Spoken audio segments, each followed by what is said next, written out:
Hey, Jeff Justice here with Jeff Justice Seminars for Court Reporters. I want to thank you so much for deciding to choose us to get your online CEUs with. We promise not to disappoint you. We provide laugh-packed, content-rich seminars so that you can get your CEUs from the comfort of your own home or office. So basically, you're going to watch the videos as you do, print out the PDFs for the quizzes, answer the questions as you go along. At the end of the whole seminar, so if you're taking a 10-hour seminar after you finish all the sections, email me all of your answers. I will grade them and get you back your letter of completion for your state, and if you're an RPR, the proper forms for NCRA. So get ready to laugh and learn with Jeff Justice Seminars for Court Reporters. Wow. Welcome to Researching Safely on the Internet. Hi, right off the top, how many people here, raise your hand, if you've ever gotten a virus online? A virus like in personal On the computer. Virus, you got a sniffle, maybe a little rhinitis or something.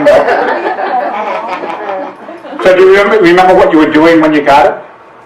Email. Like porn? And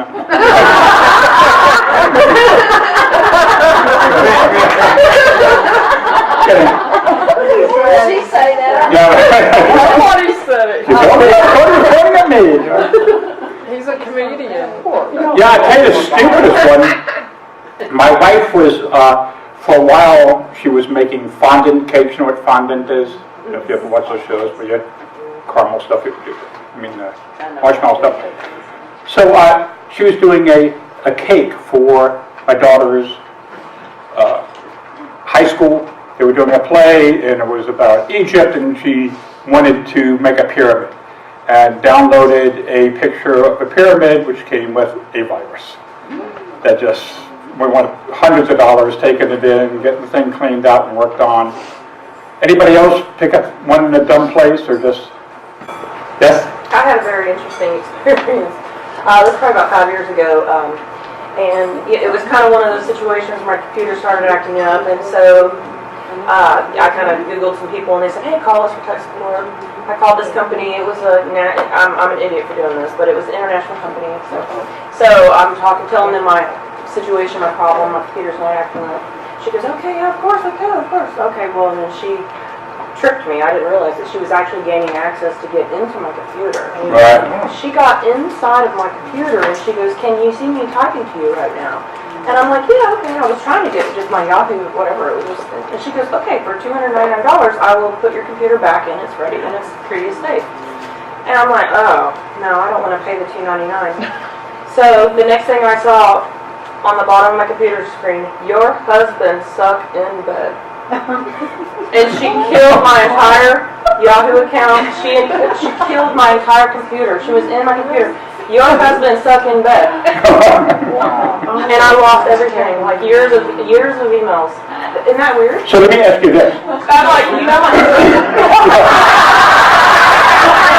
It's like, okay, yes, but why would you do that to my computer?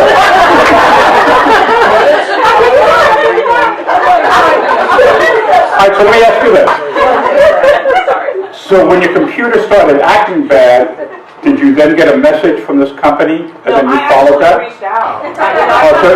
So and they're like, we can fix all this for you for $299, and sure enough. That's the other way that it happens. Sometimes they put a banner ad on your computer saying, click here, you need to upgrade this, you need to update that, and you click on it and it starts, and yours... She killed my entire Yahoo account. Right. I've never been able to retrieve those emails, and... So what lesson did we learn from that? Insulted me at the same time. That's right. And insulted me at the same time. Well, your husband even. Yeah. That's your first clue when they say we can fix this. I know. Well, Yeah. you know. Click. How do you know what's wrong with it? And learn that one time. And especially international, I would stay away from. Yeah. You ever call international help support? And you always get someone like they pretend like they're English, and they're like, hello, this is Vicky Bob. No, you're not. I always wonder if when people in India call help support, that they get a guy in Alabama going, "This here your son, Jay."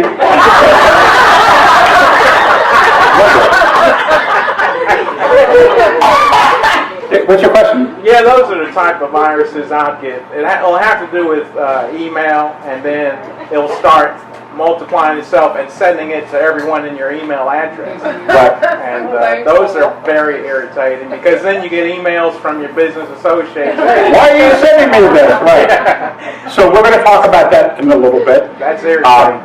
About not clicking on those things. Anybody else get a virus that they just Superman thing.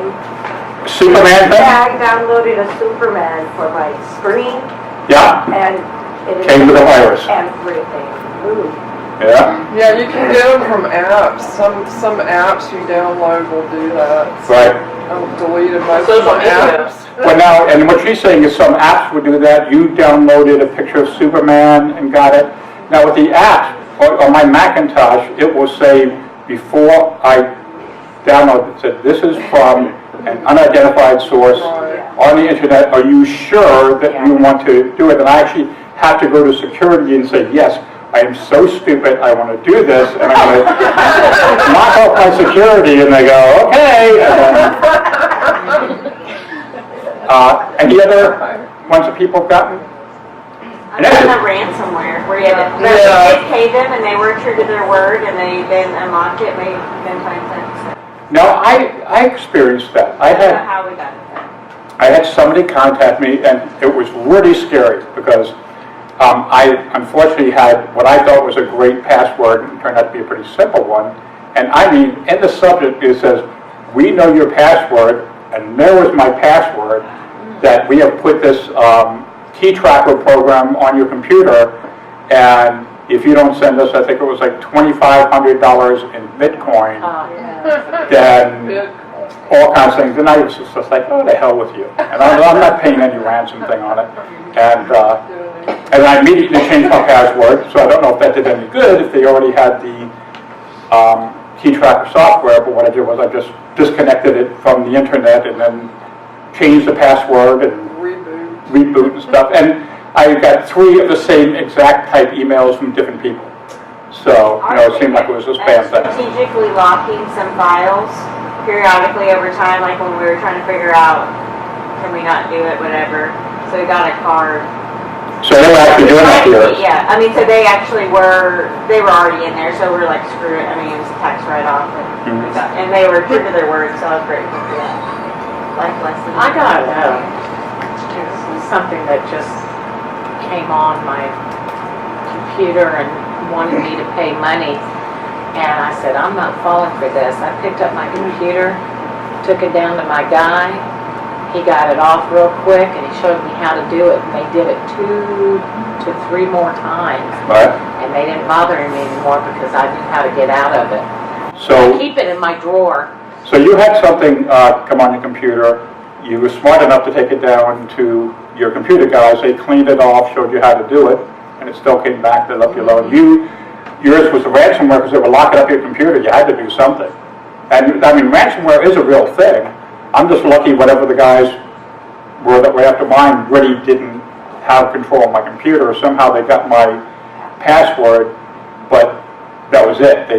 They weren't in the computer. I also have a firewall on my, we'll talk about that, in my house with my router, so that's a whole nother layer of security that you've got to go through to get through that. So they might have got my password from an outside source, but they couldn't get into my computer. How do you do a firewall for that? We're going to talk about that. Oh, okay. That's why we're here today. Oh, right. Yeah. There's another one, and I had this problem at least 6 months, but it was somehow I had a virus that would prevent me when I would go on depositions. I make an audio recording through mics hooked up to my laptop. Right. And so when the depo would start, I would be getting a nice audio feed from my external mics into my laptop, and within about 1 minute to 3 minutes, all of a sudden, those mics would be muted. And now we're going on the depo, and I have no audio to find out at the end. Mm-hmm. And I thought it was something related to my computer or my hardware or something I wasn't hooking up. But it was a virus, right? And it was some virus that when you would try to use your computer to record, it would turn down that volume or mute it. Every time you would start it and everything's normal, it would mute it. And it was just a malicious virus. It wasn't somebody trying to get money out of you. They just did that just to... And I Be went, mean. I went on YouTube, and there was a guy with a video, and he was advertising. The only way he got rid of it was to download malware bytes, which is I have that. and that cleared it up for me too. I actually have 3 different programs like that I'll talk about, Malware Bytes and ClamX and other things, and I run them all the time. And I can't believe every time I run them, they find stuff. Yeah, I went That's 6 months scary. not getting the audio sync on the depositions Yeah. before I found out that what was causing that. And that's the way a lot of viruses are. They're out just to cause you a headache. Just to mess with you a little bit, yeah. Do you take your computer yearly to have it cookies cleaned up? Are you asking, do I take it Yeah, for I yearly do it maintenance? yearly. Which I should do, but I don't. Because like I say, I run so much other software. And I also have programs that periodically I start them up and hold down a certain set of keys. And as I do, it starts up in a different mode. And then it goes through this whole process of checking How everything. nice. So, You can also close out active programs that are, causing your computer to slow down so much. I forget how that process worked, but I remember calling tech support one time and they said, okay, well, let's just see what everything's running. And Right. then you can tweak everything that's running all at one time at startup on your laptop or your desktop, and then it'll increase the speed.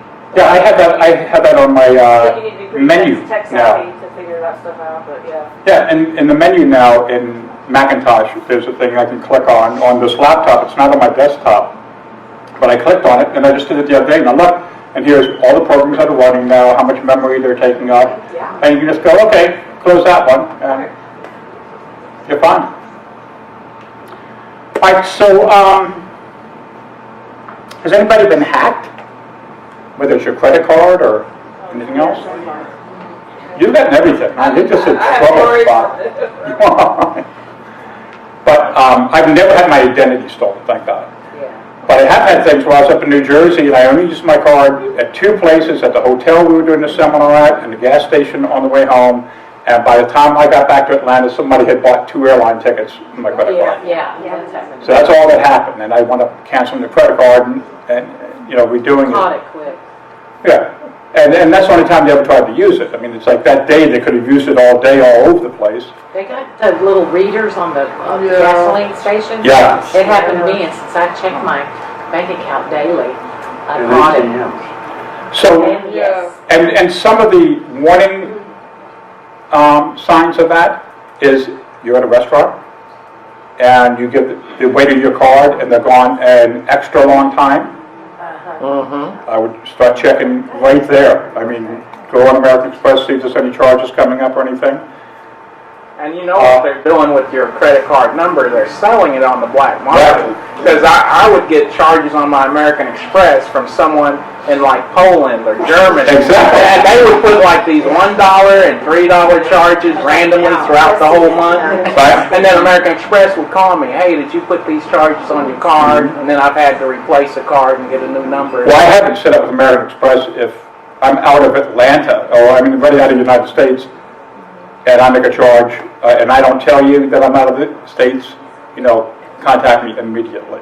Well, here's another one. You're at a convenience store, a gas station, you hand them their card, and they take the card and they go, excuse me. And they get the swiper down here, and they run it through the swiper and copy your number and everything, take it back up, and you seen that happening? that's what happened. That's what I remember happening to me at the gas station. I mean, the person took my card, they dropped it, they went down there, and I'm just looking around the store, not thinking anything, and then they came back up, and Were you able to prosecute them? I was not. I was already back in Atlanta, and the price to go up there and prosecute them, but I did get the charges taken off my credit card. Explain that maneuver again. It's basically, they have a thing called a swiper sometimes, where they can just Waiters take. and waitresses have them too. Who does? Waiters and waitresses and waitresses. Well, I mean, this is a thief that has it. This isn't normal people. Like if somebody, like I have a square thing in my pocket, that's a square just to charge it. This is a special device that thieves will have that when they run your card through, it records your number and everything on it. And so they might have it down underneath the counter, they go down there and they swipe it and then just come back here and they do the regular transaction.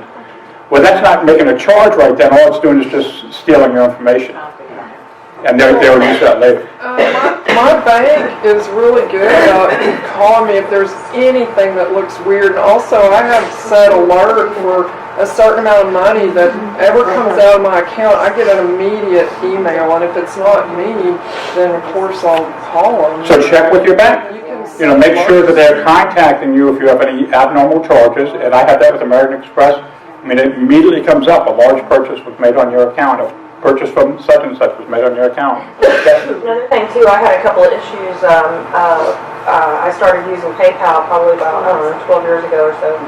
And I only use it strictly for paying SCOPUS and proofreaders, and never for anything personal. And all of a sudden I look and there was like a $3,200 deduction straight out of my checking account from this random person, Orenthal, whatever. It was some person that I had no idea was. So they took $3,200 right out of my checking account, just like that. Yeah. So I get on the phone with PayPal, and it took about 60 days to get repaid, but that was a pretty good hit. Yeah. The second thing too to be on the lookout for is I've never used Lyft, L-Y-F-T, and I started, you follow your statements and look at, because it would be $8 here, $8 there. They were charging me about $60 a month for almost a year because I just didn't look at my statements. And it was just one person that had your... The Lyft, the ride sharing service, Lyft, L-Y-F-T. It's like Uber, yeah. But they were stealing, and I've heard they were stealing money, and I've never used them before, ever. Don't have an app. I've never even, and they were stealing money out of my account. Well, I'm going to check mine because I do use Lyft instead of Uber because I can never get Uber to work. I tell you the strangest one is I sent Pam a check one time, that was a few years ago, and she had just moved. And the check got lost, and I'm like, well, I'll write you a new one and stop payment on it. Well, somebody found the check. They actually printed up new checks with all my numbers on the bottom, but a different name on the top. And I'm just happened to be looking through my statement, and there's this $400 bill from Lowe's, which I never use because Home Depot is right by my house. And I started on that, and I wound up getting the money back from it, but they sent me the check, and here's the check with all my information here and somebody else's name and signature, and that for $400 worth of stuff that they bought. Or my favorite one, or least favorite one, is my wife getting a bargain, a Groupon bargain. There's a thing on Groupon for maids to clean your house for $110 for the year. No, $112 for the year, so $10 a month. Yeah. That's some quality cleaning, isn't it? And I'm saying to my wife, I go, $10 a month, and you think about, oh, no, but even if they don't do a great job, at least they'll get all the main stuff. I go, no, this is a horrible idea. $10 a month is like ridiculous. Our last maid, we were paying $120 a month. And this is $10 a month. She still did it anyway. And, no, everything was fine. They did an okay job, but, definitely $10 worth, maybe even 20, okay? And sure enough, a while later, all of a sudden a check comes through, and Diane's going, and she is fastidious about her checks. I mean, she balances her checkbook every morning. She goes on there. And there's a check, $200 and something, but it's out of order. Because how could that be possible? When she goes to a checkbook, 2 checks have been torn out of the center of her checkbook. So while they were in our office, they took the checks, and that we did prosecute because it was in Atlanta. And I went down to the police station, identified them, went to the court trial and everything. So That was kind of stupid of them. it was very stupid, and she used her own ID doing it. Oh, geez. And I had one other thing, like a guy who worked at the drug department at Walmart stole my credit card information and used it at his photography company that he also owned. I'm not going, if you're that stupid, you need to go to jail, okay? It's like an example that I used to use in one of my earlier programs where a guy comes to court and he's standing there and they're showing the video of him in the convenience store, robbing the convenience store, and he's got the same suit on now that he's got there and he's pleading innocent. And the judge finally said, why are you wearing the same suit? He goes, it's my lucky suit. Not today. So there's really stupid people out there, but I mean, you really just have to be careful. And I'm one of those people, I'm very nonchalant about checking my, I do it all the time now. And because there's so much out there.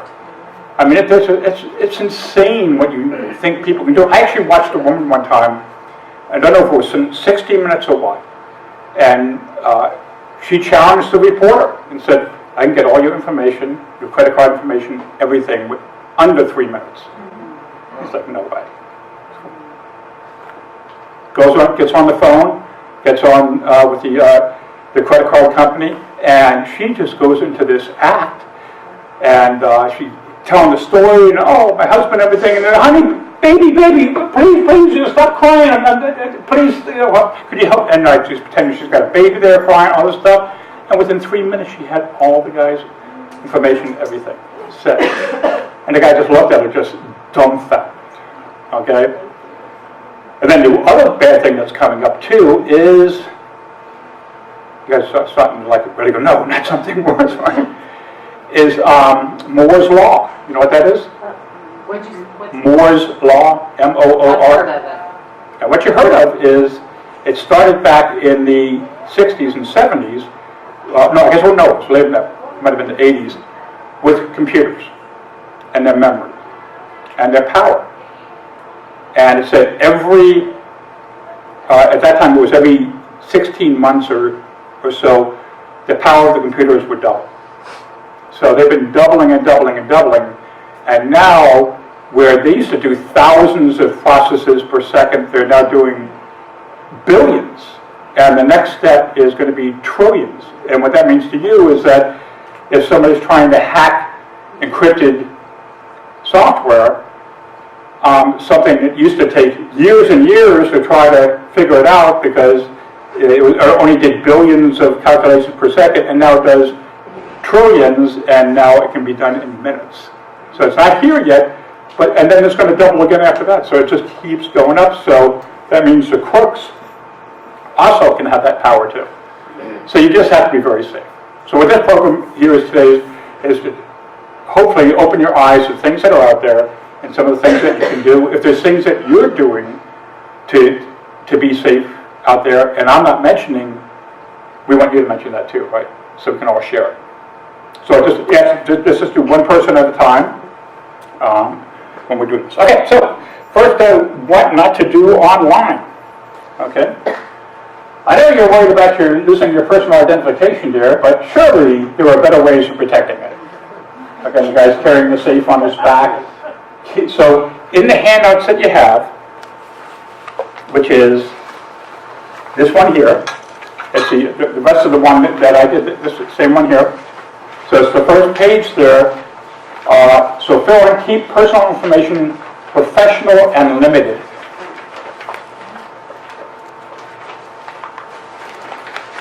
And that's all your personal information. You don't share it with anybody. I had a thing one time with an insurance company, and they called me up, and it really was my insurance company, but they said, but I wasn't sure. They said, okay, what's your home address? I said, will you tell me? They go, well, we can't do that. I said, all right, I'll tell you what, I'll give you the first part of my address, you give me the second half. They go, well, we can't do that. I said, well, then I can't do that. They go, what do you mean? I said, how do I know who you are? And they gave me a phone number, and they said, this is the name of the company, and and I hung up on them, and then later on called a number, the real number that I had for them, and they patched me through, and it was okay. But yeah, at some point I'm saying, they were asking me for this, I have no idea who they are, because they called me. Huh? Also, I don't know if you know, if your internet provider, your phone provider, anybody ever calls you up with a deal, hang up on it. I have never, ever taken the deal that they had and had it turn out to be a good thing. Because it always cancels the contract you have.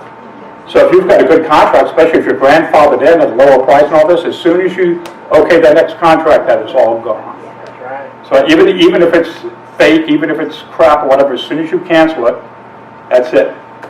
So, and again, you learn your lesson too with people overseas. You're giving them all the information, and you're giving them access to your computer.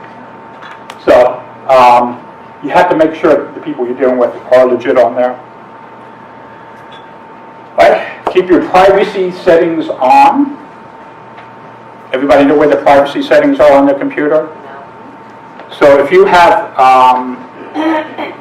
any software like Norton or something like that to protect you, keep your privacy settings high. And there's places on your computer, probably on the control panel on Windows, and in Mac it's in the software itself, that you can set it high. I know with internet, with your mail, Google is one of the best mailing services you can use to screen out spam.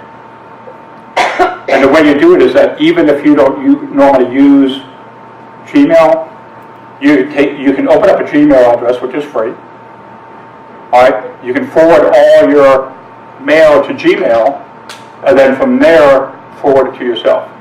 And their filters there are great. You can set them very high to strip out most of the spam that's coming through.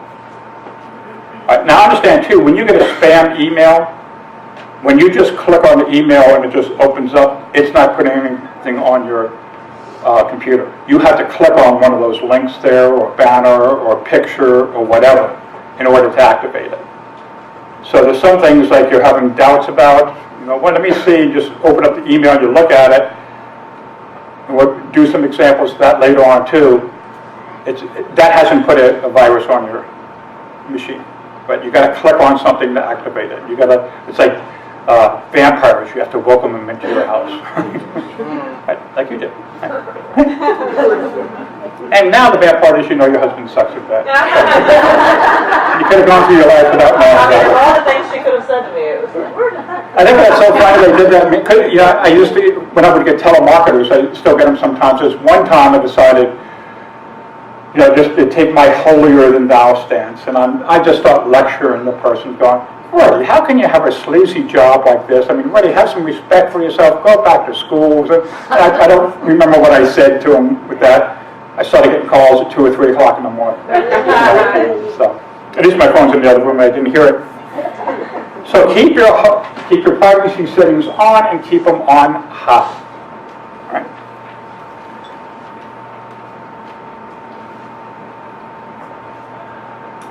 Practice safe browsing. And I think that's one of the places that most people pick up viruses just like you do, just click them. That looks interesting. Oh, I wonder what that is. You go down that rabbit hole. You ever done that? I've been like on a site, it says, hey, see what such and such looks like now. 2 hours later, you still haven't seen what they look like now, but you've seen everything else. I mean, I've done it. The secrets of the Brady Bunch. Some of them know that. you never get to the picture. You never get that. Or they just look normal. What? They look normal. Or they're Okay. not even there. Or they're dead, or whatever. So don't be dumb like me. I mean, like I said, I clicked on those things a few times, and then my wife and I one time, it was like we really wanted to see what it was. And I mean, we were there 40 minutes. It's like, I looked on like this. And the problem is, too, is all those are set up with, so here's the window here, and then the link you have to click on is down here to go to the next picture, but all this stuff here is linkable. So if you click on that by accident, if you just think you're hitting the same spot and all of a sudden it shoots up and you hit it, now you're going to that other one. So be smart, stay away. They call it bait clicking. Yeah, clickbait. Clickbait. Yeah, don't be clickbait. We'll talk about that in a little bit too. It's my whole program is just saying, we're going to talk about that too. Whatever you bring up. 2 hours of that. We'll talk about that later. Can you talk about that? I don't think so. I think he just left. He gave us cookies and saw us home. All right, make sure your internet connection is secure. Right? By the end of the seminar, you'll be like, oh, Exactly. The seminar's clickbait. What it is. In this corner we have firewalls, encryption, antivirus software, etc. And in this corner we have Dave. Human error. Dave's human error. So all this is here to protect you. If you don't have it, I mean, you're really not being smart on it. I mean, just think like you're protecting your kids and stuff. I mean, it's just, your computer is vulnerable out there. What do you mean secure? All right, so how many people have a home Wi-Fi network? All right, so what if have you done to secure that network? Rely on the provider to. No. Rely on the provider, no, stop. They can go away. Back of your router thing? Yeah, Okay. so the router, it gives you password, right? Right. But you want firewall too. So you want something, whether it's Norton, antivirus. Anybody know of any other good firewall for Windows? I'm a Mac guy, so. McAfee? McAfee? That's what I know. Okay, another good one. Windows Defender is the only thing I can use because the others interfere with my Okay. software. Yeah. a lot of Well, you these have to disable firewalls one will for the other one to work. interfere with Okay. Sometimes. So what we're saying is having multiple layers if you can. Yeah, if you can. And if you can't, then it's a really tough password. Yeah. And we're talking about passwords when? Later. Later, Sometime okay. Yeah, because, and for, like when I go on my computer at home, there is a list this long of all my neighbors. There's apartment buildings behind me, the neighbors over here, 2 on each side and stuff. And I used to have it as an open network, and anybody could just go, oh, look. And I would see other people kind of logged onto my computer. I'm like, wait, stop. Because we didn't put the firewall and a good password in when we first started. Now we do. I have a question. What do all y'all do if you're, in a deposition setting and you can't necessarily get the Wi-Fi password from the office unless they use your hotspot and that's available, visible to other people, and you don't give them the password to sign in, but is what we're doing while we're still using our hotspot, is that like available for other people to No. see? They might see it, they can't use it. Okay. So she's talking about a hotspot like on my iPhone. You can hook your laptop to that. And yeah, you could give somebody permission to it, but they have to have the actual password for that. And we're going to also talk about using public Wi-Fi, which can be pretty scary. And be careful what you download. Right? We're talking, it could be an image, it could be anything can have a virus connected to it. So make sure that the only place I download things from is either from the Apple App Store, because I have way too much money and I want to spend the most I possibly can on anything, or a provider like Quicken. So Quicken's not in the Apple Store, but I have a relationship with Quicken. I've been using their software for my accounting for years, so I will go to their site and upload that. So if I have software that I trust, I will go to them and download it. Otherwise, it's from the Apple Store, or it doesn't go on there. I mean, it's just, it's too easy for it. Because the caption is, so, what did you download? Hide and dry. Yep. Choose strong passwords. And there's Bart going, I show you strong passwords, I show you strong passwords. People use the word password. Lots of people use that. A person in government. A lot of people use 1, 2, 3, 4, 5, 6, 1, 2, 3, 4, 5, Jeff, 1, 2, 3, 4, 5, 6. Kid's birthday, their birthday, anniversary, your address at home. How many people feel like they already have a complex password? So only 3 or 4 of you. I mean, 5 maybe. That's entrance into everything right there. Some law firms have easy passwords. I know. They like the zip code of the building that they're in. And then they never want to change, and they never change it. Right. I had one the other day, their password was Diet Coke. But like, I love Diet Coke. I'm not saying I would have guessed that, but what you want to make sure is that your password contains upper and lowercase letters, numbers, and special signs. So whether it's these, and I don't like to use these like for A and for S because it's just too common. I'll use something that's not supposed to be that. Pound sign. Yeah. And what I've actually started doing now, and I started doing it now because I didn't do it before. I was going to say I started doing it now, which I didn't do before. Well, of course I didn't do it before because I just started doing it now. I amaze myself sometimes. But what I started doing was using the Apple keyboard password suggestion. So like, I don't know if they have it on Windows, but every time I go to some new place and put a password in, Apple suggests a password for me. And it's something I could never, ever remember. But it's remembered in Apple. And one of the things, there are password managers. Does anybody have one? I've used them. Okay, so password manager is like a wallet, okay? All your passwords go in there. You have one password for the password manager, and it takes care of everything for you. You don't have to remember anything. People can't get into it, but it's got everything stored there. Do you have to have a password for your password manager? Yeah, so you have the one password, and usually it's on your computer, and your computer knows it. So nobody can hack in and get your password to your password manager? I don't believe they can. I think there's encryption for that. It's in the control panel? I've never seen that. You have to usually buy it. Oh, it's an app? Yeah. So now Macintosh, it comes with it. Oh. I have it's called Keyword Manager or Password Manager on Mac. So anytime I put in a password, Macintosh asks me, do you want me to remember this password? So it depends. If the site I'm never going back to, no, I don't. Same thing on your A phone. site I am going, like my health password. So for when I go to a doctor and stuff, a lot of people have that now. I mean, I go to what, once every 2 years, I'm never going to remember that password. So yeah, remember that one. Next time I go back, oh, there it is. So it automatically auto-populates it.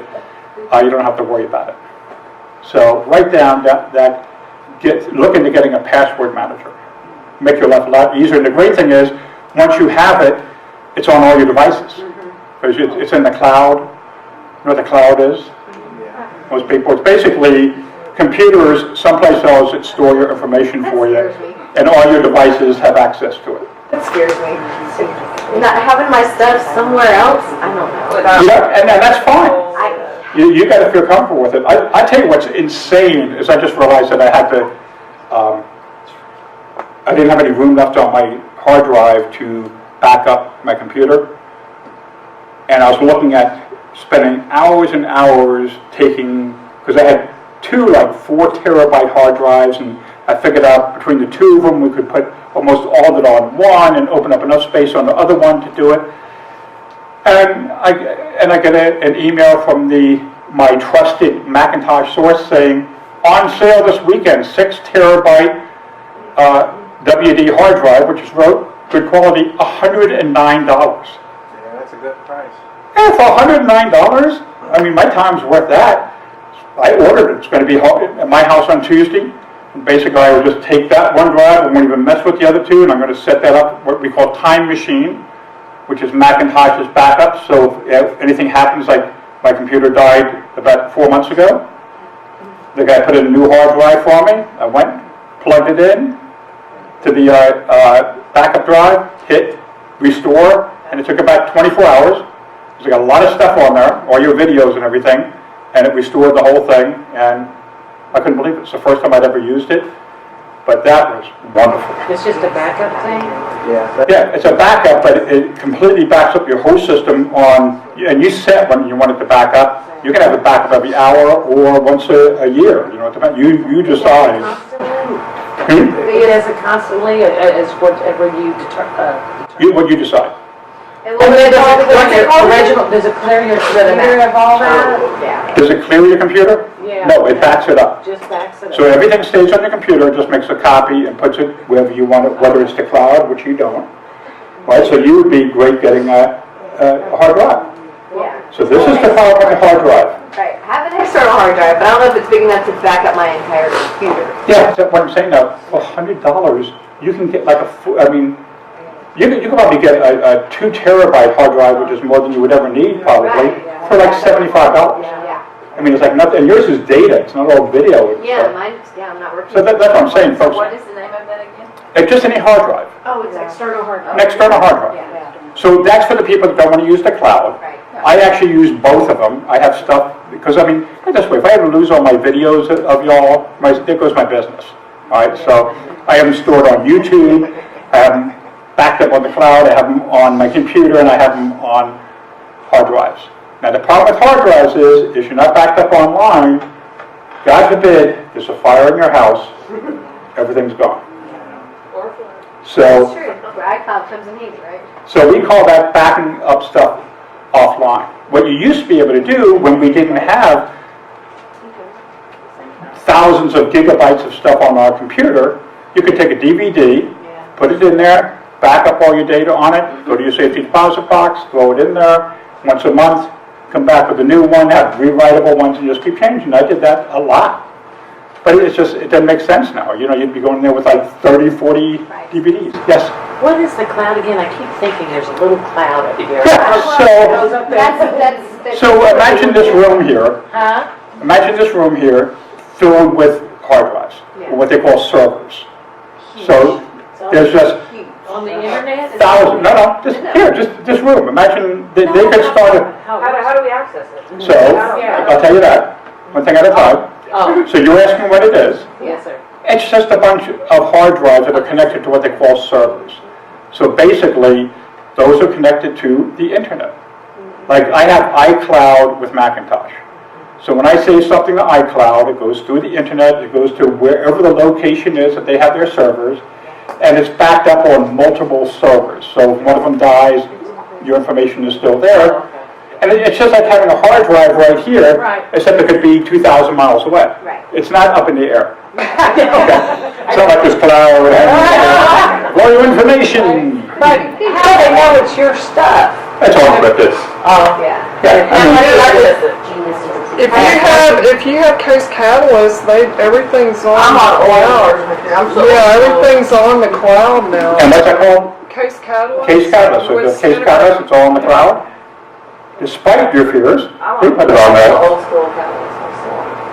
What do you want? About 10. I want version 10. There's backup systems like Carbonite. Yeah, but that's not. Carbonite's on the cloud. 1.8 now. 16 or so. Yeah. You can update. It's not that big a deal. And it's so inexpensive to keep stuff up there now. Yeah. So I use both. I like to have mine here. I like to have the safe over there too. Don't want to take any chances. Right, because you can't get it back again like you could. Right? You get that stupid virus and there goes everything. The dumbest one I ever did, and this was back in the older days of Macintosh, is I had 2 hard drives, internal hard drives on my computer. So at night I would just back up stuff from one to the other. Well, I don't know if you ever heard the definition of a hard drive, but basically from the first day you plug it in, it's falling apart. No matter how good a quality one you get, it's falling apart. And it's eventually going to fail. It's not like it might fail sometimes. Like when you drive a new car off a lot, you start losing it. Exactly. It's falling apart from the moment you start it. And there's little bits of magnetic, whatever is on there. Yeah, that's flying off, you know? And my daughter has a computer that she won in 6th grade. The thing still works. All right? And I've had hard drives not last a year. All right? So just understand that, and so sure enough, one day my main hard drive dies. So I get my computer guy to come over. That's when they made house calls, and he comes and puts in a new hard drive, puts in all the system software and everything. He takes off. It's about 12 o'clock at night, and I go, you know what? I'll just take all my information, bring it over in the morning. Turn off the computer, turn on next morning, the other one died. All my information, my comedy workshop book, all my notes, contracts, everything, gone, no other backup. So you know why I'm paranoid now. Yeah. Right? That's So, why paper's good. so do you understand about choosing a strong software, strong password? I mean, if it's something that you can remember real easily, then it's probably not a good one. If it's got family information, it just has to be something that people can't know about you and be able to guess. Okay? That's simple. Make sure it's got numerals in it, it's got capital and lowercase letters, and it's got symbols in it from the internet. Make online purchases from secure sites. How many people know that this means it's a secure site? HTTPS. S for what? Secure, exactly. See this over here? This is a little lock. That's another thing. Not all secure sites have the padlock on it, but many of them do. And it's really weird because I started noticing on my site a couple of court reporters saying, well, I went to go buy something on your site, purchase a course, but it wasn't secure. What are you talking about? It's secure? It's super secure. And I went there, and sure enough, it came up when I went on, this is not a secure site. And I got on the phone with my people, and I mean, basically all I had to do was answer these questions, click a few things, and oh, it's a secure site now. All right, well, great, that wasn't too hard. Any thief could do that. But HTTPS is what you're looking for. So it just has the HTTP. It's not a secure site. All right? Doesn't have the padlock either. Not a secure site. Be careful what you post. So this fellow saying, I'm outraged about the government invading my privacy. The Patriot Act, wiretaps, airport searches, financial disclosure. My personal life is my own confidential business, which is why I post it on YouTube, Facebook, and that's an old one that says MySpace, isn't it? I should put LinkedIn or something on there. The stuff we put online. I mean, I'm so paranoid now, when we go on vacation, I won't post pictures till I get back. Right? Because I don't want people... Unless you do that thing that says traveling from. Yeah, hey, yes, in Italy, you know. Yeah, My my girlfriend won't do that either until she gets back. Yeah. She don't want anybody to know she's gone, and she doesn't pay with credit cards in restaurants. She just takes cash. When she goes overseas? Anywhere. Well, no, when she goes out to a restaurant or something, she just pays with cash. Well, I would think that's... Well, and she's saying she does that because she don't want people to know she's out of her house? No, because... Or she don't want to get ripped off? She don't want her... That's fine, But yeah. I mean, she's very paranoid about her. So she pays for everything with cash, and you know what? She probably doesn't get ripped off like that. Lauren does.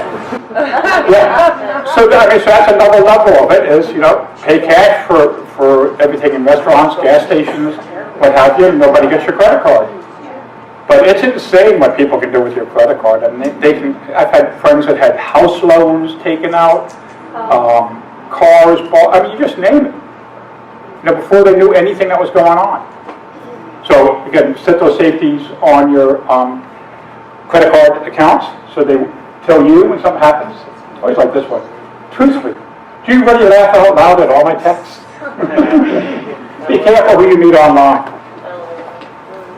There's some creeps out there, aren't there? And creepettes, too. Right? Like your baby. It's, and anybody can lie online. What do they call it now? Catfishing? I just heard one of my students use that expression. I'm going, what the heck's catfishing? Is that the thing when you stick your hand in the hole and pull out the catfish because it's biting? You know, no, man, that's mudding. I think that's called. Have you ever seen that? In Alabama and stuff? Yeah. It's crazy. Noodling. 90 days. Noodling. That's it. Noodling. People put their hand in a catfish hole, it bites their hand, and then they pull the catfish out. That's right. And actually, people drown because the catfish was so big, it just pulled them under. They don't stop growing, do they? They don't, and you go, I heard in Conroe, right there by the bridge, that the sea divers, the professional ones, won't even go down there. because the catfish are so big. They can swallow you whole. Yeah, That's that's a big scary. catfish. Yeah. I'd like to see, no, I wouldn't want to see that one. No, I I can see that one with some hush puppies. I don't know if it's true. I don't know if it's true or not, but that's the story. That sounds pretty big for a catfish, even a catfish, but I mean, there are big ones. I mean, figure this one grabbed this guy's arm and held him under. I wonder if that hurt. Yeah, When he drowned it, I think it did. But these guys are crazy. I mean, they're like, yeah, all right. What is catfishing online? I've heard that. Catfishing is lying. Is lying? Lying. Lying? Yes. Pretending you're something Taking else. advantage of somebody for, they're usually going to be probably international. If you've ever heard of the show 90 Day Fiancé, this is one of my favorites. 90 Day Fiancé. There's a lot of catfishing going on, in my opinion, on that show. But basically, they're going to target somebody that's American, and then they're going to, you know, prey in a way like that. Like they're going to try to fall in love with you. They're going to tell you what you want to hear, and then you got to keep paying them money. So you say my Russian Wi-Fi orders may not be for you? Good. And That's right there. And the worst part is that these people are just so vulnerable and they're desperate, but yet they're just so, it's like, how could you just give money to somebody that you don't even know? Exactly. And I only see how one we can do. I'm just at that age now, I know if I'm out someplace and a woman's hitting on me, she's a hooker or a transvestite. Which has happened. There was a football player too. This one was all over the news. There was a football player who had a girlfriend online that he never met, and it turned out to be some strange guy who was just like pretending to be. But they look like a hot woman. Yeah. Oh, Right. so fake picture. It was a fake picture, so that's a catfishing as well. Oh. You're So catfishing is just lying. A lot of times when people do Facebook, like I remember I had one woman who was in my comedy class, and I guess she was about 5'3", 200 pounds, short brown hair, and she came out on stage and said, "Hi, I'm Ann. I'm 5'10", long blonde hair, 120 pounds." People like look and laugh and goes, "Well, online I am." So that's what it is. I mean, you just put a picture there and you just lie. So what you're putting down is just all fake. It's just lying. So I don't know how the expression catfishing So people meant pay that. money for what? What do people pay money to these people for? Because they're hungry for a love. Yeah, she was giving a specific instance of somebody being sucked out of their money, like Russian women. Hey, we want to meet you.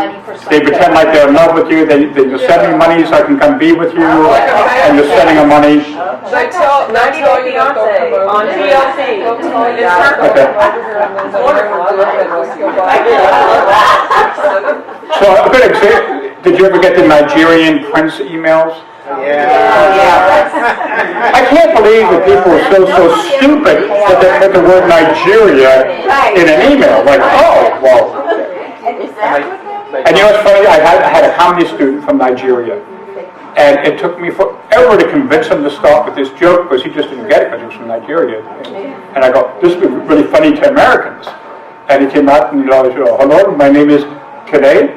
I am from Nigeria. Perhaps you've received my emails." Right. And it just killed him. Now he uses it all the time. But I'm trying to get him to use that joke, because I said, everybody will relate to it. I don't get it. I don't care if you get it or not. Get the joke, okay? Now he gets it. Now he gets it. So really, when somebody puts Nigeria in his email, I'm like, how dumb are you? All right? So be careful who you meet online. Okay? Are there some legitimate sites? Yes. There are people that like to. Be safe. Be smart. Put it this way. If it was your kid telling you what they were going to do, would you let them do it? Don't do it yourself. Right? Keep your antivirus program up to date. It's another thing. We get antivirus programs and then we don't update it. So the thing is, new viruses are coming out all the time. My Clamex virus, I would say it's almost weekly. Malbites maybe every 2 weeks. I get a thing saying it's time to update it, and they download the new descriptions, and it's the new software to fight the new viruses that are out. So you pay for this stuff, use it all the time. They're trying to protect you. And clickbait. I love this one here. Only 4 out of 10 people are smart enough to not fall for clickbait. Are you one of them? Click here to find out. That was a real one. Okay, so a lot of times when you see these surveys and stuff like that, find out if you're a great lover or find out if What color are you? Exactly. They can be clickbait. So some of them are just stupid surveys, but some of them can just take you down that rabbit hole or load a virus on your stuff.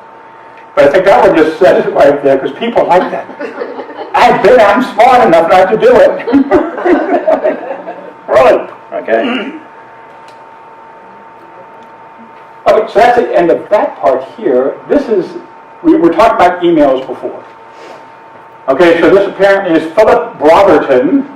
And so first thing I do is when I get an email, and I get a lot of emails from people that I don't know that want to give me money, that are court reporters and comedy club people and corporate people. So I have to look inside. I have to look to see if it's for real.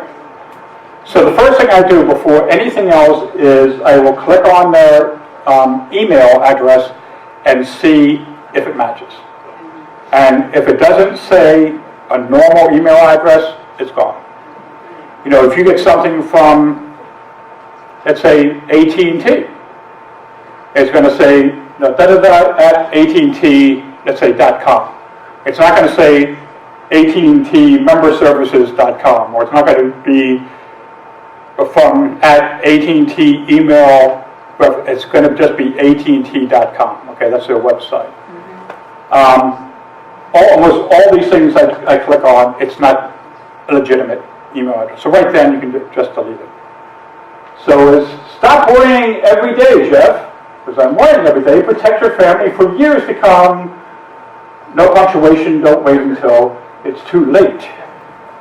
So let's see what Philip has to say here. Okay, so don't wait till it's too late with 2 mm, maybe 2 multi-million, okay, Millimeters? of affordable. That's what I mean, 2 millimeters worth, that's not much. Forget affordable life insurance, get affordable. That's the stuff that really pays off. And affordable, is it term hyphen life hyphen insurance? Is it, no, that's like, hey, they're not a court reporter. That's a phonetic. That's a phonetic. So all the words on this page are add, go here to end. The hell does that mean? Go here to end. Haven Life, 60 Madison Avenue, 7th floor, New York, 10010. But it's almost like they trick you down there. Cut out your name from our When you index click by on confirming your preference right here. So, Yeah, Cut your name from our index. and here is solotomohan.com. yeah. I thought your name was Philip Robertson. Wait a second, okay? There's no S by the P. So are we clicking on anything on that? No. FTTP, there's no FTTPS. Yeah. Yeah. And you know what kills me? Well, now this is not a shopping site. So STTPS is like a secure site, I think, for shopping and stuff. I could be wrong about that, but perhaps I'm right. This is my favorite word in the whole thing. Sequester Puritanizes. Skills Grecian. Well, honey, it's got the word Puritan in it. It can't be bad, right? Puritanizes. Haven Life. Sanitary. And boy, how much did they pay to get this graphic design? Okay? Street address. That's a major bucket. Haven Life. Yeah, the street, yeah. Haven Life. Nice. Madison Avenue, It's okay? gotta be legit. Haven New York, Life. New York. So, and what I can't understand too is I don't care if they're in Eastern Lithuania. There's got to be somebody in the country, maybe a ex-English major, dropped out of school, he's backpacking through Europe, could use $50, and they go, here, could you read this and make correct? Yeah, sure, give me $50. No, nobody. Ever. It's like, you know, there's always stuff spelled wrong. It's like I wrote it. But it is, okay? Here's S.Zorn, the sum of 2 space 8 million unit. Okay, human, that's got me really. So it's got a phone number for the email post, whatever that is. And so let's see what S. Zorn has to say. Attention beneficiary, this is to inform you that there is an ATM card in this office that is deposited by a private organization body on the 24th of this month, which is almost a sentence, okay? Your email address was attached to it and is to be posted to you. We have been waiting for you to contact us for your confirmable ATM card, which contains a sum of 2.8 millions United States dollars and some vital documents. Because you know, ATM cards always come with vital documents attached to it. That's how you know it's a real ATM card. Isn't that correct? So, can they get back to this office? Regular mail, post office, Benin Republic, to avoid fraudulent issues concerning the service. You are to confirm and provide us your postal address below. And there's all your information, your passport, your email address, phone, everything. And now the guy's name is Aloy Odite, Nigeria. Republic of? Nigeria. Let's say it together. Nigeria, yes. We impressed everybody. Wait, I think it's funny here. It says that you should pay the time stamp duty fee of $100 or buy iTunes card. Yeah. That's pretty funny. You are advised to send the duty stamp fee. That's right. And I think most big money transactions now are done in Apple iTunes cards. And then you're like down here, what, answer, up? They also spelled clerical wrong. Gosh, yeah. That's a big one. That's a big one. Sorry. So, get yourself some spell check, guys, that's what we're saying here. That's why I can't watch movies. And then it's now another thing to reply to, post02@waterquan.com. So, I'm not sending Zorn money. I don't know about you. Or is it Larry Johnson? Well, you're just gonna miss out on your 2.8 million. Yeah, or any of them. No, you're just not gonna get it. I love that email address. The email equal post. But that's not who you reply to, that's just their email address, because you reply to post02@waterquan. And this is Guillermo, how do you say that? Guillermo Esquire. So, I mean, this could really be something good. Must be related to a deposition. Yes, A deposition, I'd say. and good use of capitalization, isn't it? You may be surprised. You may be surprised. You may be surprised receiving this email from, I gotta say who it's from. Wow. From me, comma, capital P, please bear with me and read till the end of this email. My name is Bear Finnegan Guerrero, Esquire. I am the private attorney to late Mr. Peter, who guy was never on time, an oil tycoon and philanthropist. Boy, they got that right. I should just send the money for getting that right, okay? Who died suddenly in a ghastly motor accident, as opposed to the pleasurable motor accident, okay? An interesting thing was he was recommended by my country public directory. You know that public directory for America that's about 15 feet high, and just, you keep one in your car when you're looking up people? To search to locate any of my deceased client's family members after all efforts made to locate his relatives have failed. So, that's crazy. Before his untimely death, he deposited into his personal bank account the total sum of $17,500,000 US dollars, which a couple things capitalized just to emphasize them, with a financial firm here in Spain. Most importantly, I have been severely requested. Severally. Severally. That's not severely? No. Severally. Even worse. Yeah. Because I could see being severely requested, but if they just did it severally times, I don't see that, but you get annoying. Multiple. Severally requested to present the heir/next of kin to the deceased client.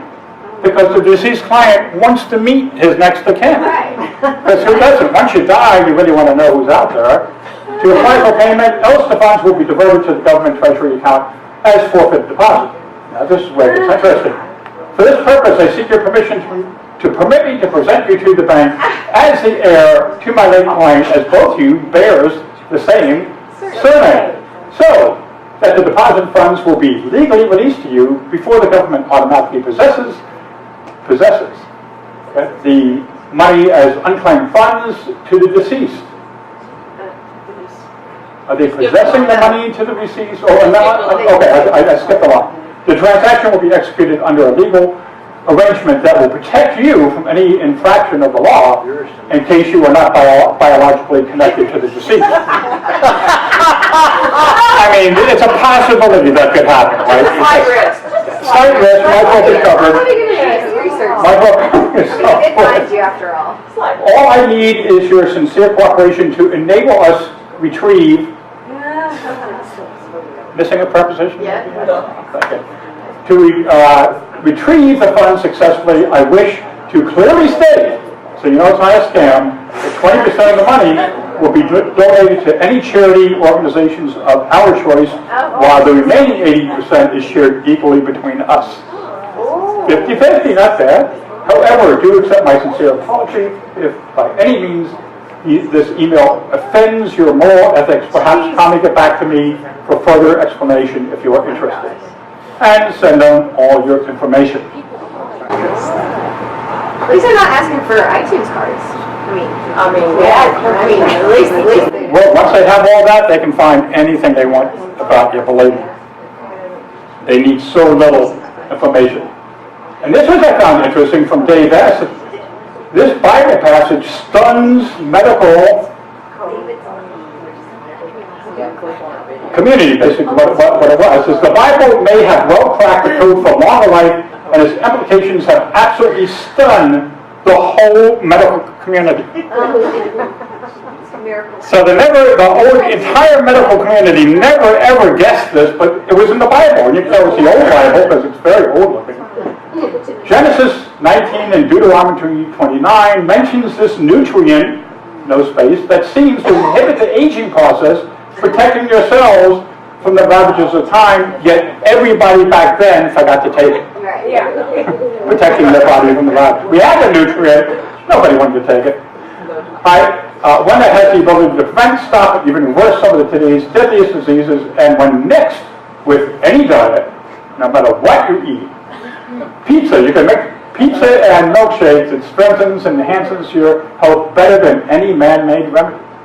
So, it's not a stretch to call this the single most important discovery of our time. Is it in any medical journal? No. That's why there's email. So you can get this information directly sent to you and just bypass the medical community. And get a virus. I mean, it's ridiculous the stuff that sends you. And this is, and here, this is, does anybody know Susie Gladney O'Neill? Yes. Yeah, co-reporter in Texas. And she sent me this email, and she sent it to everybody else alphabetically in her mailing list. And just click on this. Mention hope.com. That's right, yeah. How many times have you gotten an email like this?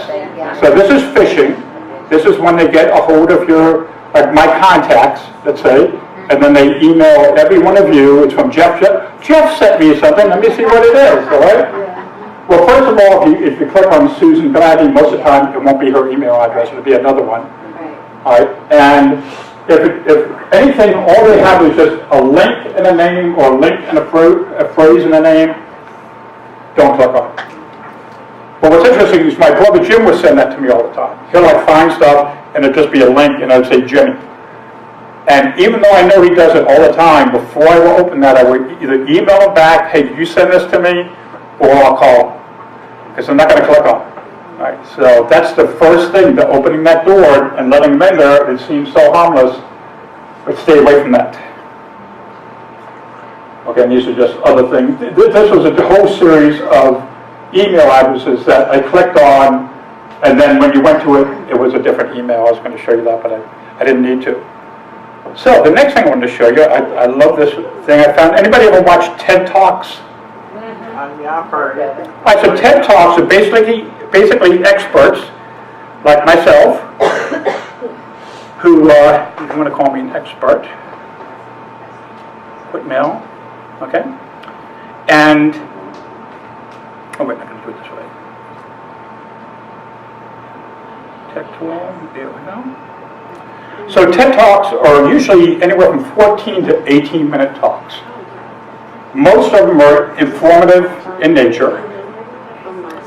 And I watch them from time to time. It's everything from science things to people doing wonderful things in the world, helping people, charities, inventing stuff. Just great things. It's, like I said, just 15 minutes, and there's like 1,000 of them.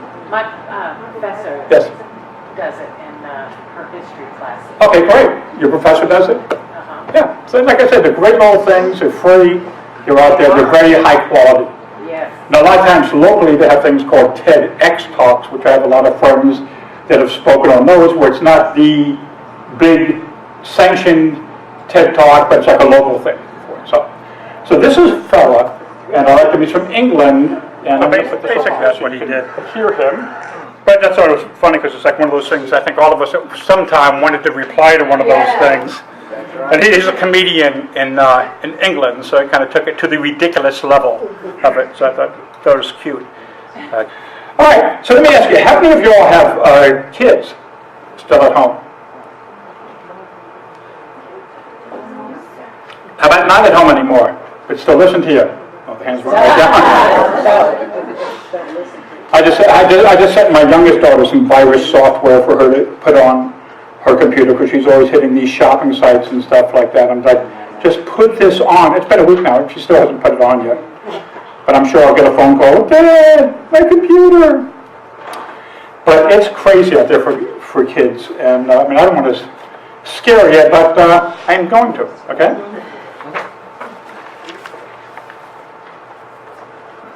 So some of the scary statistics about the internet software, and this is a poll by Net Moms, mothers on the internet. 42.1% of kids admit they have seen online porn. 1 in 16 have been exposed to hardcore pornography. 1 in 12 have exchanged messages with sexual content to other people, while 1 in 25 have sent graphic photos. We're talking about kids, okay? 25% of children get away with pretending to be older to get an account online. 1 in 20 kids admitted arranging a secret meeting with someone they met online. That's terrifying, isn't it? Meeting at the mall or whatever. And almost 3 in 10 parents, 29%, let their kids use the internet without any restrictions or supervisions. Why? Because we all say the same thing, right? Not my kid. Not my kid. And I did it too. Not my kid. I remember finally I told my daughter, I said, if you're going to have a Facebook account, I need the password to it. Oh, God, Dad. Yes, and you need to friend me on it and everything. And how old was she at that point? When did Facebook start getting, maybe like 14? So 15 maybe? So, of course, she did that. And what else did she do? Create a different account. Exactly, show up a different account that I knew nothing about for years and stuff. And you know, most of the stuff they were talking about was just stupid kid stuff. And you know, she's been a very good kid, and my other daughter too. But I tell you, with my oldest daughter, I actually put keystroke tracking software on there when that first came out. So I put the software on her computer, so whatever she typed on there, I would get an email with that in it. And I'm relieved to say there was never anything bad in there, but you know, I know some parents have said, oh my God, how can you evade their privacy? I said, because it's my child and I love her, and I'm going to make sure. Kids do very stupid things, and if she does a quarter of the stupid things I did her age, she's going to really be in trouble. So I mean, I did. Has anybody else ever monitored their kids' stuff without them knowing? Do it. I'm telling you, it's just. I think that's almost being a responsible parent. That's an interesting story. I've got a nephew that's a police officer in Austin. He married another police officer who worked for the Attorney General's office. She's about 35, and her name is Michelle. Michelle would go to the office every day and pretend to be a 14-year-old girl. She'd make dates with people that were trying to make dates with her. She would strap on her a holster, fly to the city where they were making a date, and go in and arrest them.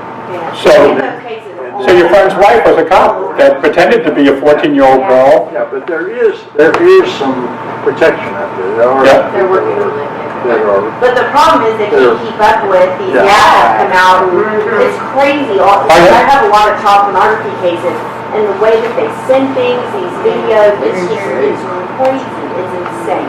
And all it takes is your kid having a fight with you, and oh my God, I hate her. I'm so pissed off. She gets online. And here's somebody that understands her and been through the same thing, and they talk online 4 or 5 times, maybe months, till, yeah, I'm going to be at the mall today. Oh, wow, you live in town here? Yeah. Scary. So 62% of children globally have gone through a negative online experience. Who has more negative ones? Kids who use social networks. 74% of them have negative experiences. Kids who don't use social networks, about 38%. I think that's the worst thing for kids, is social networks. I do too. It's the worst. I'm not anything for kids. I mean, and you know what's the worst thing about it for kids, too, is that nobody ever puts like bad stuff about their life on social network.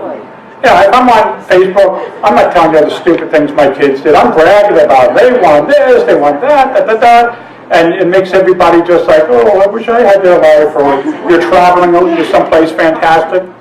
So I put things on there that I mess up to from time to time. 29%. A child or teenager I don't know tried to befriend me on a social media site. So the kids, this is what kids consider a negative online experience. 28% I've seen violent images, videos, or games on the internet. 25% downloaded a virus, and 18% adult I don't know tried to befriend me. Okay, so that's what's happening with kids online. 20% of children wouldn't tell their parents about a negative online experience for fear they would be disciplined. For fear they wouldn't get to be on the internet. Yes, exactly. And 19% are concerned their parents would overreact, 19% of the kids. So has anybody had any negative experiences with their kids on the internet? You have? Well, yeah, he's looked at inappropriate pictures before girls, like 12-year-olds. Well, boys have always done that. Yeah. I used to find my dad's Playboys, you know, and he was pretty straight shooter too, but we would find them, Yeah. you know. We would search the house, so I mean, the computer, same thing. Except, I mean, put it this way, when I was 13 years old, if I had a computer in my room like the kids do today, you would never have seen me. Right. They'd like, you know, be taking a crowbar getting me out of the room. It's amazing. What parents are worrying about. So 47% worry their kids will give out too much personal information to strangers. 77% have rules when the kids use the internet. 44% worry their kids will interact with people that are inappropriate. 63% speak with their kids about internet safety. 44% worry their kids will be subject to indecent information. Only 25% secretly check their kids' social media sites. And that's what I did. So what they're saying is be aware. One of the number one things you can do is if your kid's using a computer, it's in a public area in the house. It's at the kitchen table, it's downstairs. And I told my daughter, she had a computer in her room. I said, if I ever walk in here and you close the window, that's the end of you using the computer. I said, if I walk in and you have to hide what you got online, no more. So I don't know if she was just faster than me, could hear me come up the steps, or what have you, but I never did see anything that I wouldn't want to be seeing on there. And the problem is nowadays, kids have to use a computer for school. They have to. And if you put the restrictions on it, they can't go online and research. At least that was my daughter's excuse. In like second grade, they're having them go on the computer and click on the teacher's links and practice their math. Exactly. And the kids doing it because, I mean, face it, the internet is going to be their future. Yeah. If the kid doesn't know how to use the internet, doesn't know how to use computers, they're going to be lost when they get, you know, working age. But let's see. So, if you have kids, the NCMEC, National Center for Missing and Exploited Children, has a program that creates interactive educational safety resources for children ages 5 to 17. So there's resources. That's a good thing about the internet. It's all out there. Through age-appropriate activities, games, videos, and safety presentations, NetSmarts prepares children to behave responsibly when confronted with issues such as cyberbullying, inappropriate content, online exploitation, revealing too much information, sexting, and scams. That's NetSmart, and smart with a Z at the end, kids.org. So if you want to write that down. In addition, the NCMEC has created NetSmarts 411, an online service to answer questions about internet safety, computers, and the web. And the site provides an online library for parents to find answers to their online safety questions. So you can visit them at www.netsmarts411.org for more information. So there's things like Shield Genie you can get for your kids to help protect them. It's a comprehensive parental control software that allows parents to limit or remove access to online content and games, shield children from inappropriate contacts or advances, monitor and record all computer activity, alert dangerous behavior, receive dangerous alerts by text or email, and place restrictions on sharing personal information. What's that name? It's called Shield Genie. G-E-N-I-E. Yeah, so you can check it out with them. And did you know, has anybody ever seen the app, if you have an Apple phone, they probably have it on the other ones too, Find My Phone? Okay, so you can arrange with your children, especially your young ones if they have phones. I can't believe how young kids have good phones now. But you know what the thing is? This is back when the flip phones first came out, when the girls had to have the pink flip phone, right, the show ones. And my daughter was like 10 or 11 and wanted one. And I said, I'm not buying an 11-year-old, $150 phone. She goes, well, I'll buy it myself. Now they're $1,000. I said, really? She goes, yeah. And she had her babysitting money and stuff like that. I took her down to the AT&T store. She counted out whatever it was, $150 or whatever, bought herself a phone. And you know what? It's the only one she never broke. All the other ones I paid for, something happened to them. That kid's got magical powers, though. Have anybody ever done a vision board? You know what a vision board is? Like if you really want something, like let's say the perfect house you want, or the car you want, or the life you want, you take pictures of it, you put it on this board, you look at it, you focus on it. And people feel like they really work. And years ago, when she was about the same age, iPods were just coming out. That's how long ago it was. And I was getting my older daughter, who was about 7 years older, a video iPod and my cell phone. And she's going, well, I want to get a mini iPod. I said, honey, that's almost $200. No, you're like 11 years old. And so she went and made a vision board. And she took all these pictures of the iPods and the nanos and stuff and put them in a thing. She had the pink one she wanted right in the center, and she put it on the refrigerator. And every morning she'd come down and she'd, because you know what, I had played her the DVD of The Secret. Ever hear that? The Secret is one of the things they talk about is vision boards, that basically what your mind can conceive and believe you can achieve and manifest in your life. She did that every morning, and I just would walk by her and just look at her and go, so pitiful. Honey, I know I told you to watch the video, but I'm just going, oh, okay, good, honey, good, yeah, great. She would see herself holding it, playing it, listening to music on it. So come Christmas time, I go to buy my oldest daughter when she's going to get, when I'm going to get, and I have an old one to turn in. So I go to this place, Hi-Fi Buys, by our house and everything, and I'm doing the whole transaction. The guy looks at me and he says, well, you know, because you're buying these two and turning this one in, you can get a free mini one. I said, of course I can. I said, do you have them in pink? We have one left. Of course, you've been saving it for. So, and I'm just like shaking my head. So Christmas, I usually do this thing. I do a scavenger hunt for the kids where I will hide their big present every year, and then I'll make up these stupid rhymes and that are the clues to go to the house, like, if you want to see your present anew, go to the place that the turtle poos, whatever. And they got to figure out what it is.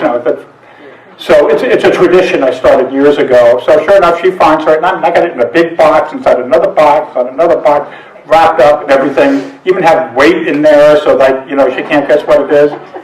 And she gets down to the box and opens it up. And I got an inspector to go, oh my God, I got it in. And she's like, oh, well, there it is. Just totally expected it, of course. She was going to have that. I'm like, she's got these magical powers, so.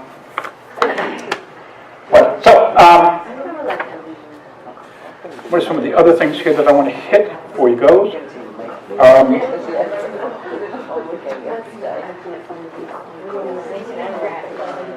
So there's age-appropriate role plays that you can do with the kids. Of course, you can't do the same things with your young kids as you can do with the teenagers and stuff, because they're going to think you're an idiot. But I mean, to me nowadays, it's like talking to kids about sex. Really, I mean, it's just you got to sit down and have the talk one day with them, right?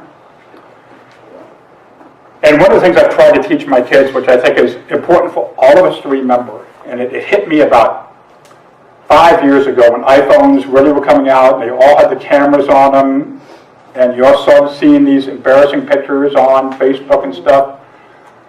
And I looked at my kids, I just said, you gotta realize that for the rest of your life, every stupid thing that you do, there's gonna be somebody there filming. And it is, it's so true now, right? I mean, it's like, you go to a party, you go anywhere, there's everybody there has a camera, right? I mean, you can't get away with it now. You know, they're drinking underage, whatever. Somebody thinks it's a great idea to post that on their Facebook page. Here's Sally, my best friend, getting drunk. No, so just remember that. This, whatever you think of doing, telling your kids that too, especially your kids. Somebody's there with a camera, and once you post something on the internet, you know it never goes away. Because even if you delete it from Facebook, it doesn't delete all the other copies other people have made. It doesn't delete the copy maybe that Facebook has stored. So you think it's tough to be a politician now. In about 30 years, there are going to be no judges, no politicians, no nothing, because it's all on there, you know?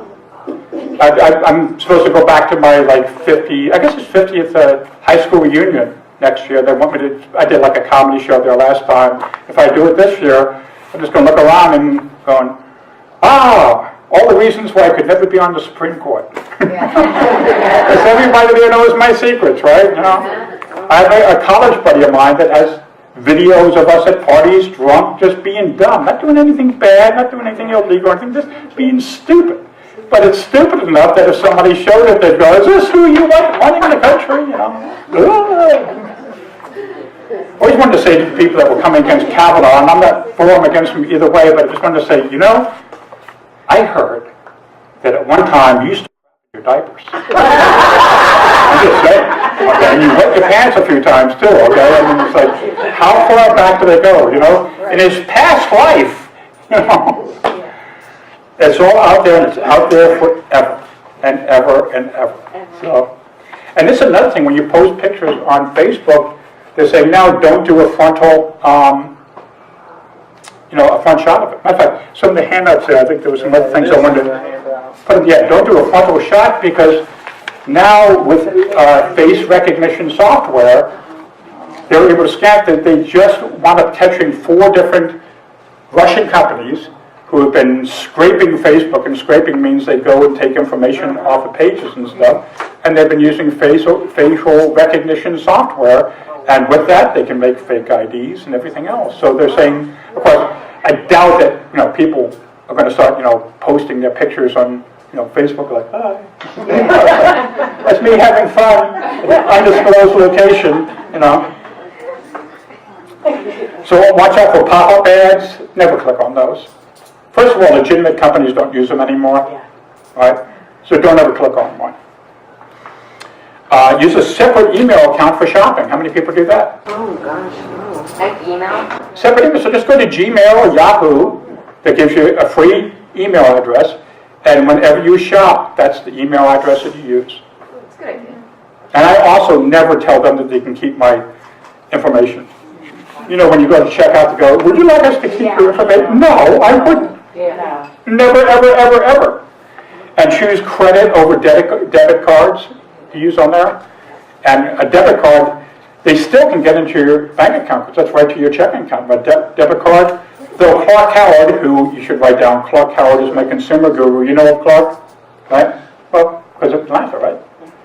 And he says now the banks will back it up, and even if people get your money, they will refund it. But it takes a while. Yeah. I mean, even that check, that thing, that was 2 months getting my money back from that. Even though they were totally convinced and saw 100% that it wasn't my signature, it wasn't even my name on it or anything, still 2 months to get it back. And protect your mobile phone.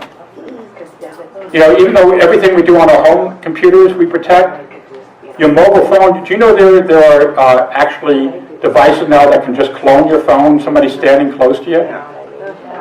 If you've seen any spy show at all, it can be, they'll take the device and they'll put it right next to your purse or something like that, and it's connecting to your phone, taking information off. Here's something else. How many people do this?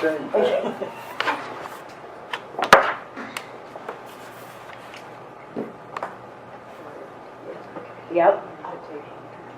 How many people don't know what I did? I don't. What'd you do? See that there? Oh, yeah. Oh. The entire world can be watching you. That's the camera right Oh, there. wow. I just put a little piece of paper over it, because Who knows? If you- I don't know what I would be doing at my desk that I don't want people to see, you know. Something, you know. on FaceTime, but. But now I'm paranoid, so I got that on there now. It's just a little piece of paper, just taped up there, so we just cover that little hole. Okay? When I want to use it, I take it off and I use it. All right? Again, just another one of those little paranoid things that could save you. Right? So it's a home computer. And I don't know, maybe if you're writing your checks in front of the computer thing and somebody's looking at it, they can see your signature. And I don't know what they're capable of, but if I were you, I would cover it up. Why take a chance?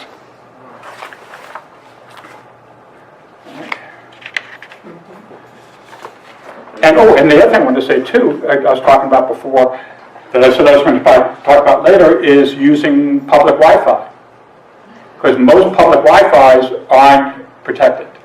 So if we're all at Starbucks together, I can be the guy in the corner that's going on there and having software on my phone or on my laptop that can hack what you're using.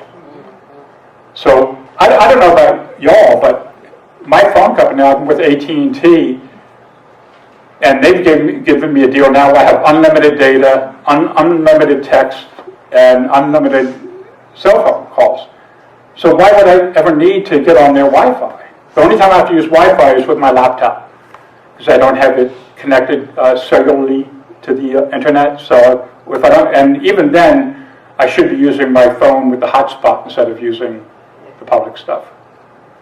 So it's out there. You know, just remember, something for nothing is something wrong.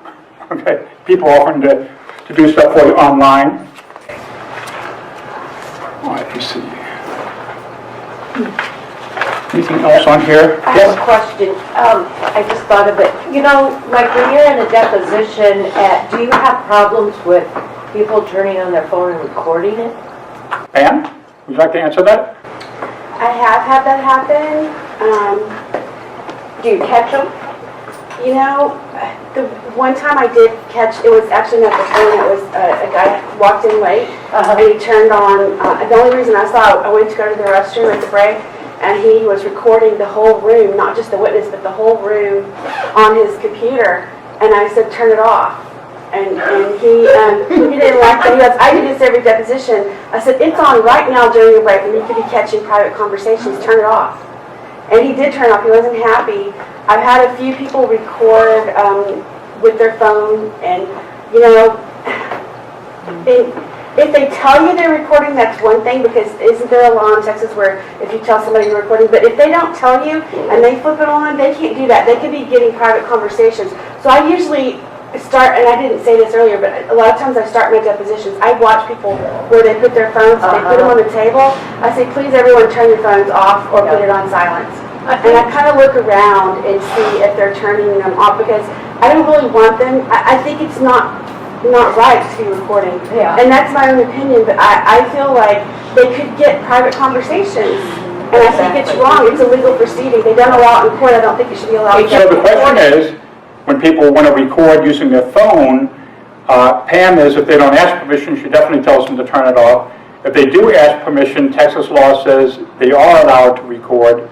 But she wants to make sure that it's only during the deposition and not during the breaks where they can be getting private conversations too. That's my opinion. With me as a speaker, we used to not want anybody using their cell phones during our presentations. But now we're saying, hey, tweet out what you're learning. You know, do a hashtag Justice Seminars and record that. The person who is recording has to be involved in the conversation. Yeah, so the person recording has to be involved in the conversation. They just can't. All right, so before we close up, any other questions? Anything I said I was going to answer later on and I never did? No, but it was very nice. Thank you. Well, great. I hope you'll come back and see us next year. The year after. And now we're going to give you... Live, are you going to continue to do these? Live? Until Pam and I run out of material. Okay. You know, the thing is, I always have other people that are offering to do seminars. They say, Jeff, I'd love to come and do an hour seminar for you to add more content. The problem is, none of them ever send me stuff they've already done.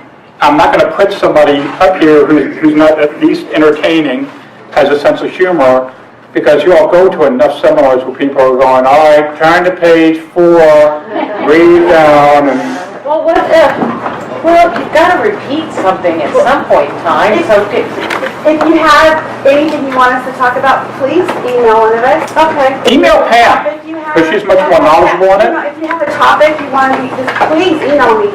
I get my ideas from other reporters.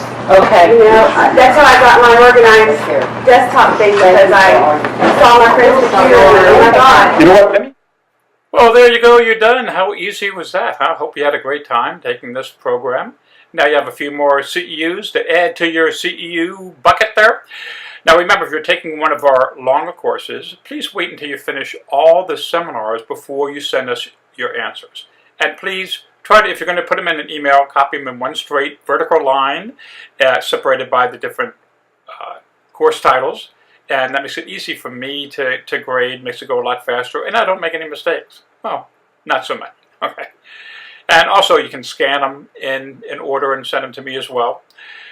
Remember, we're always putting new content up here. Every year we will have at least 4 to 10 more hours worth of CEUs that you can get here from the comfort of your home. So if you know more court reporters that would like to get their credits that way, please let them know about it. And remember, your home for CEUs online, Jeff Justice Seminars, where you can get your CEUs online anytime.